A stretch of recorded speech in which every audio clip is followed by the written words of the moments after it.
Sa unang araw ng pagpapatupad ng No Contact Apprehension Policy, mahigit sa 300 violations ang agad na naitala ng Metropolitan Manila Development Authority o MMDA. Yan ang ulat ni Christian Bascones. Sa unang araw ng pag-arangkada ng pagpapatupad ng No Contact Apprehension Policy or NCAP, marami nang narehistrong traffic violations sa command center ng MMDA. As of 6 a.m., mayroon ng higit 300 violators ang nadetect sa pamamagitan ng high-definition CCTV cameras na naka-install sa mga kalsada na sakop ng MMDA.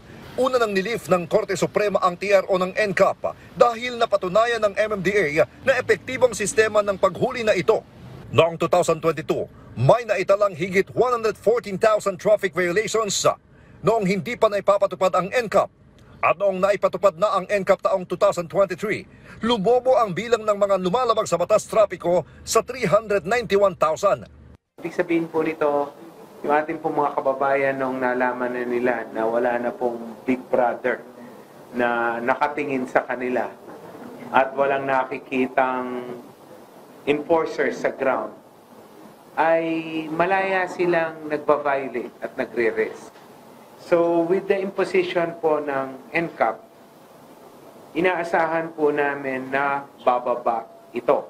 Samantala, mas magiging madali umano ang pagpapatupad nito dahil sa tulong ng artificial intelligence kung saan kaya nitong otomatikong ma-detect ang mga violators.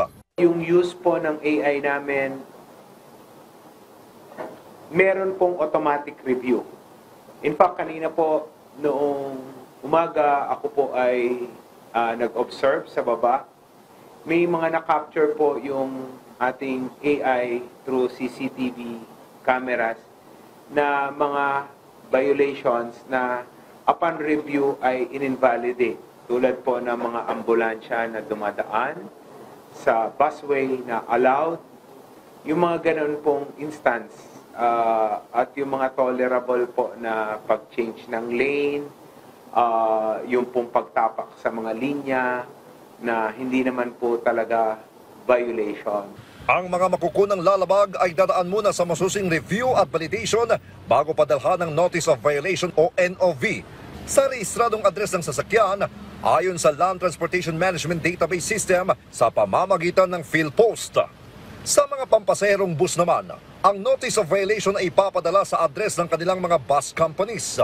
Kung hindi ang rehistradong may-ari ang nagmamaneho sa oras ng paglabag, may kalakip na form ang NOB para sa declaration ng actual driver. Maaaring iapela ang Notice of Violation o NOV sa pamamagitan ng online filing platform ng MMDA Traffic Adjudication Division. Hindi na kailangang pumunta sa MMDA office para mag-apela. Pero maaari ring personal na magsumite ng apela sa MMDA Traffic Adjudication Division, MMDA Office sa Julia Vargas Avenue Corner, Molabe Street, Barangay Ugong, Pasig City, na bukas simula Lunes hanggang Biyernes, alas 7 ng umaga hanggang alas 4 ng hapon. Maaaring bayaran ang multa online sa pamamagitan ng Land Bank. Paalala, kung hindi mababayaran ng multa, mapapabilang sa LTO alarm list ang license plate ng sasakyan. Samantala, sakop ng NCAP ang mga lalabag sa batas trapiko sa mga pangunahing lansangan sa Metro Manila na nasa jurisdiksyon ng MMDA.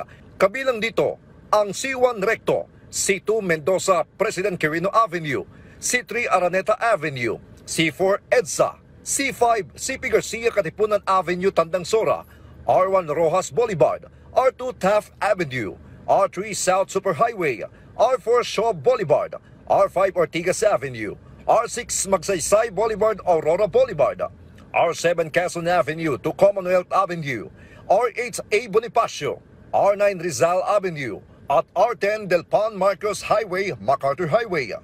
Paalala ng MMDA, pairalin ng disiplina sa daan sa lahat ng oras at pagkakataon. Maging maingat sa pagmamaneho at sumunod sa batas trapiko upang maiwasan ang anumang multa o abala. Christian Bascones para sa Pambansang TV sa Bagong Pilipinas.